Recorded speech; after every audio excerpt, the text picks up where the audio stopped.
ఇరాన్లో తీవ్రమైన ఉద్రిక్తత నెలకొంది. అమెరికాకి పిచ్చి పట్టిందంటోంది ఇరాన్లో విధ్వంసం ఆపకపోతే గల్ఫ్ కంట్రీస్ ని సమాధి చేస్తామని ఐఆర్జీసీ కూడా వార్నింగ్ ఇస్తోంది. హార్ముజ్ ని టచ్ చేయడం ట్రంప్ తాతల తరం కూడా కాదంటోంది ఐఆర్జీసీ. బహ్రెయిన్, కువైట్ లో ఇరాన్ బీభత్సం సృష్టిస్తోంది. ఇరాన్లో బ్రిడ్జిల పేల్చివేసినటువంటి ఘటన వెంటనే ఆ కంట్రీస్ పై విరుచుకుపడింది ఐఆర్జీసీ. గల్ఫ్లోని అమెరికా అతిపెద్ద స్థావరమైనటువంటి ఇరాన్ మిసైల్స్ అర్ధరాత్రి 2 గంటలకి అమెరికా బేస్ క్యాంపులపై ఇరాన్ దాడులు చేసింది. రాత్రంతా మిసైల్స్ల మోత మోగింది, బాంబుల శబ్దాలు వినబడ్డాయి. అమెరికాని క్లోజ్ చేస్తామంటోంది ఐఆర్జీసీ. పెట్రోల్, గ్యాస్ ధరలు మళ్ళీ ఆకాశాన్ని తాకే అవకాశం ఉందని క్లియర్గా చాలా స్పష్టంగా చెప్తోంది ఇరాన్. ఒకసారి మనం ఎక్కడెక్కడ అటాక్స్ జరిగాయో కూడా చూద్దాం. సో ఆ బిగ్గెస్ట్ అటాక్స్ మనం చూస్తున్నాం. సో ఇప్పుడు దాకా చెప్పినట్టుగా అమెరికా ముందుగా ఇరాన్ పై అటాక్ చేసింది. ఇరాన్ ఉన్నటువంటి Bandar Abbas, Qeshm port, Kharg port, Bandar Khamir బ్రిడ్జ్లని కూల్చివేయడం, గరివే బ్రిడ్జెస్ని కూల్చివేయడం, ట్రాన్స్పోర్టేషన్ మోడ్స్ని పేల్చివేయడం, డ్రోన్ సిస్టమ్ ఫెసిలిటీస్ని పేల్చివేయడం, ఎయిర్ డిఫెన్స్ సిస్టమ్ని, రాడార్ సిస్టమ్ని ఒకటా రెండా రాత్రంతా మోత మోగింది ఇరాన్లో కూడా. దానికి ప్రతీకార చర్యలో భాగంగా ఇరాన్ కూడా దాడి చేస్తూ బహ్రెయిన్లో ఉన్నటువంటి జుఫైర్ బహ్రెయిన్ ప్రాంతంలో ఉన్నటువంటి జుఫైర్ దగ్గర US 5th fleet headquarters naval base ఇది. సో యుఎస్ సంబంధించి నావల్ బేస్ అక్కడ రాత్రి అటాక్ చేసింది తమ బాలిస్టిక్ మిసైల్ డ్రోన్లతో Iran.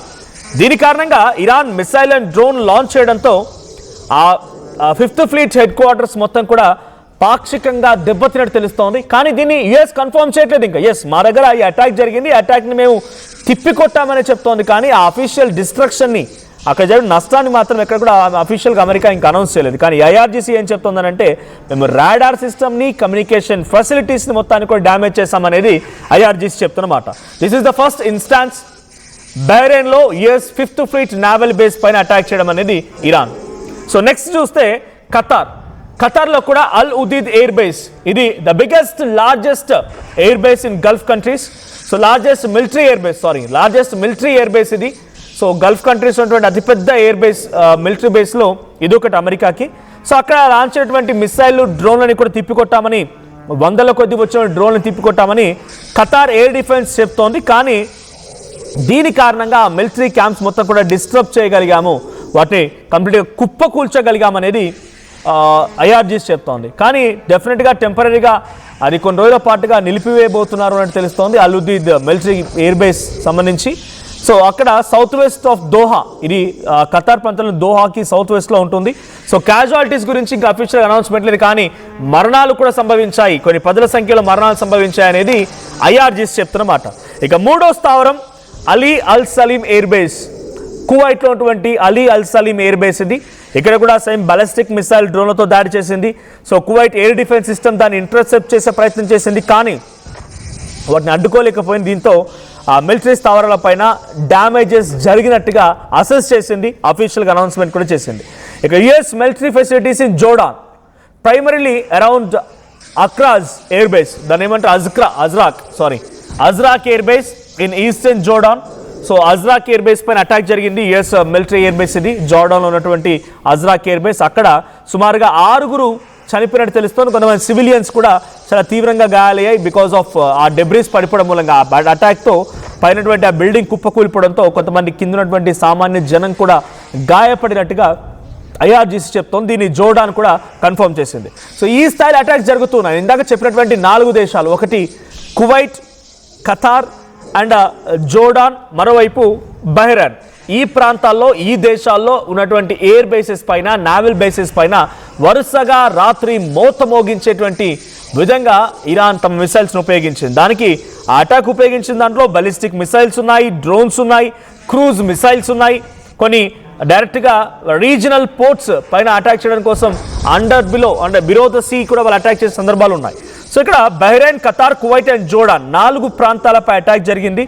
So with in no gap సుమారుగా జూలై 16th మిడ్ నైట్ నుంచి మొదలుకుంటే 17th వరకు, 17th రోజు మళ్ళీ ఈరోజు మార్నింగ్ వరకు కూడా 16th in the mid of the day నుంచి మొదలుకుంటే ఈరోజు తెల్లవారుజాము వరకు కూడా కంటిన్యూస్గా అటాక్స్ జరుగుతూనే ఉన్నాయి. ఈ లాస్ట్ 48 hours అమెరికా కూడా చాలా తీవ్రంగా నష్టపోయింది. అమెరికా కూడా తమ ఎయిర్ బేసెస్ని కుప్పకూలిపోయింది. అమెరికా కూడా తమకున్నటువంటి మిలిటరీ క్యాంప్స్లో చాలా తీవ్రంగా నష్టపోయింది. అక్కడ కూడా భయంకరమైనటువంటి బాంబులతో ఇరాన్ విరుచుకుపడింది. సో ఇరాన్కి ఇంతటి స్థాయిలో ధైర్యం ఎక్కడిది, ఇంతటి స్థాయిలో ఎందుకు మరి అటాక్ చేయాల్సి వస్తుంది అనుకున్నప్పుడు ఈ అటాక్కి ప్రధానమైనటువంటి కారణం వాళ్ళ దగ్గర కూడా మిసైల్స్ ఉన్నాయి, డ్రోన్స్ ఉన్నాయి. వాళ్ళు డ్రోన్స్ తయారు చేస్తున్నారు. రష్యా నుంచి అంతో ఇంతో సహాయం కూడా అందుతుందని బహిరంగ చర్చ, కాబట్టి రష్యా కూడా సహాయం చేస్తున్నట్టుగా ఉంది. జోర్డాన్లో అటాక్ జరిగింది, కువైట్లో అటాక్ జరిగింది, బహ్రెయిన్లో అటాక్ జరిగింది, ఖతార్లో అటాక్ జరిగింది. ఇవన్నీ చేయడంతో పాటుగా స్ట్రైట్ ఆఫ్ హార్ముజ్ మాదే, టచ్ చేస్తే ఊరుకునే ప్రసక్తి లేదు, టచ్ చేసే దమ్ము కూడా లేదు. ట్రంప్ కాదు కదా, వాళ్ళ తాతలు దిగొచ్చినా కూడా స్ట్రైట్ ఆఫ్ హార్ముజ్ని కంట్రోల్ చేయలేరు. డెఫినెట్గా ఇది మా కంట్రోల్లే ఉంటుందన్నట్టుగా ఐఆర్జీసీ చెప్తున్న మాట, వాళ్ళ ధైర్యం చూస్తూ ఉంటే ఇంకా ఏ స్థాయిలో వాళ్ళు సిద్ధంగా ఉన్నారో అర్థమవుతోంది.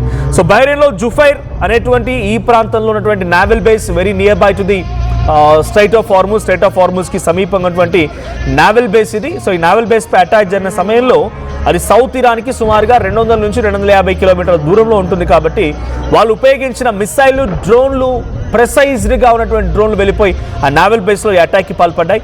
US forces are also reported that they have intercepted many incoming threats.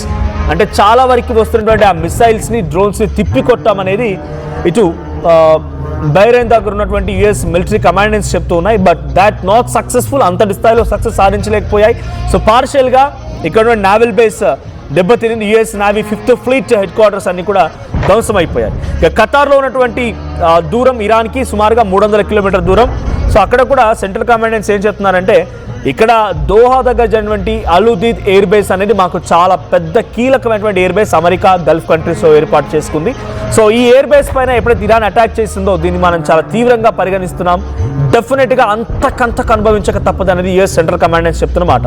వాళ్ళు అక్కడ ఉపయోగించింది క్రూజ్ మిసైల్స్ ఉపయోగించారు దీనిపై అటాక్ కోసం. సో ఖతార్ కూడా ఎయిర్ డిఫెన్స్ సిస్టమ్ని యాక్టివేట్ చేసింది. ఖతార్ దాన్ని తిప్పికొట్టే ప్రయత్నం చేసింది, కానీ not that successful. Al Udeid air base కొన్ని రోజుల పాటుగా నిలిపివేయక తప్పదు అనేది వాళ్ళు చెప్తున్నమాట. ఇక కువైట్లోని అలీ అల్సీమ్ ఎయిర్ బేస్లో కూడా సుమారుగా 300 kilometres far away from the Iran. So Iran దానికోసం క్రూజ్ మిసైల్స్ని ఉపయోగించింది. దాన్ని తిప్పికొట్టడంలో కూడా కువైట్ కొంత ప్రయత్నం చేసిన ఏమాత్రం ఉపయోగం లేకుండా పోయింది. ఇక చివరిగా జోర్డాన్లో ఉన్నటువంటి మరొక కీలకమైన ప్రాంతం, సుమారుగా ఇది 1000 కిలోమీటర్ దూరంలో ఉంది ఇరాన్కి. సో ఇరాన్కి 1000 కిలోమీటర్ దూరం ఉన్నటువంటి ఈ ప్రాంతం పైన, జోర్డాన్ ఉన్నటువంటి యుఎస్ యూజ్డ్ మిలిటరీ ఫెసిలిటీస్ పైన, అంటే అజ్రాక్ అనేటువంటి ఎయిర్ బేస్ పైన అటాక్ జరిగినప్పుడు జోర్డాన్ దాన్ని తిప్పికొట్టే ప్రయత్నం చేసింది. But not that successful. దీనిపైన వాళ్ళు లాంగ్ రేంజ్ బాలిస్టిక్ మిసైల్స్ని ఉపయోగించినట్టు తెలుస్తోంది. Very long range ballistic missiles సుమారుగా 1000 నుంచి 1500 కిలోమీటర్ దూరం టార్గెట్స్ని కూడా ఛేదించగల సామర్థ్యం ఉన్నటువంటి ఫతేహ్ బాలిస్టిక్ మిసైల్స్ని వాళ్ళు ఉపయోగించారు. సో ఇరాన్ వైపు నుంచి ఆ ప్రయోగం సక్సెస్ అయిందని చెప్పాలి. సో 4 ఎయిర్ బేస్, వాళ్ళ వైపు నుంచి ఒక 3 బ్రిడ్జ్లను కూల్చేసి వాళ్ళని పూర్తిగా స్ట్రైట్ ఆఫ్ హార్ముజ్ దగ్గరటువంటి డ్రోన్ ఫెసిలిటీస్ని, బాలిస్టిక్ మిసైల్ ఫెసిలిటీస్ని, అంటే ఓ వేర్ హౌస్, ఓ గోడౌన్ అనుకోండి, ఆ డ్రోన్లని మిసైల్స్ స్టోర్ చేసే గోడౌన్ల పైన అమెరికా అటాక్ చేస్తే దాన్ని తిప్పికొట్టేటువంటి క్రమంలో 4 ఎయిర్ బేసెస్ని ఇరాన్ పేల్చగలిగిందనంటే ఏ స్థాయిలో వాళ్ళ సామర్థ్యాన్ని పెంచుకుంటూ వెళ్తున్నారు, ఏ స్థాయిలో వాళ్ళకి మద్దతు వస్తుందో మనం ఊహించవచ్చు, ఎక్స్పెక్ట్ చేయొచ్చు. చర్చలు మొత్తం కూడా ఫుల్ స్టాప్ పడింది. There is no peace talks again. ఇక పీస్ టాక్స్ లేవు. ఈసారి తేల్చుకోవాల్సిందే, ఇరానా అమెరికా, నువ్వా నేనా, లేదా నువ్వానైనా ఉండాల్సిన ఎవరో ఒకరు ఉంటే తప్ప యుద్ధం ఆగదన్నట్టుగానే వాళ్ళు భావిస్తూ యుద్ధంలోకి దిగుతున్నారు. మరి స్ట్రైట్ ఆఫ్ హార్ముజ్ ప్రస్తుతానికైతే ఇంకా ఇరాన్ కంట్రోల్లోనే ఉంది. దాన్ని విడిపించడం కోసం అమెరికా ఇంకా ఎటువంటి ప్రయత్నాలు చేయబోతోంది. ఇప్పుడు ఈ ఎయిర్ బేసెస్ అటాక్ని అమెరికా ఎలా తిప్పికొడుతుందో చూడాలి.